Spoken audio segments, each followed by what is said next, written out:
Tello makes activating your eSIM simple and quick. First, ensure your phone is compatible. Most iPhones from XR onward and Androids from 2018 support eSIM. You'll also need an active Tello plan. Download the Tello app from the App Store or Google Play. Log in or create an account and purchase a plan if you haven't already. Now select Activate eSIM within the app. Use your phone's camera to scan the QR code Tello provides.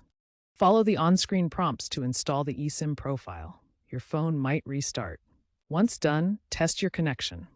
Tello's APN settings configure automatically.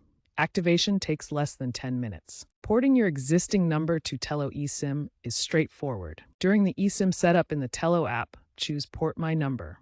You'll need your current carrier's details, including your account number and PIN. Enter the phone number you want to transfer. Tello will verify its eligibility.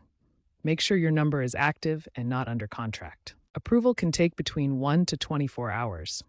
Tello provides a temporary number in case of delays. Thanks to FCC mandates, number porting is now faster, often taking just a few hours. In 2025, Tello has a 98% success rate. Incorrect carrier PINs may cause failures, so ensure you enter the correct information.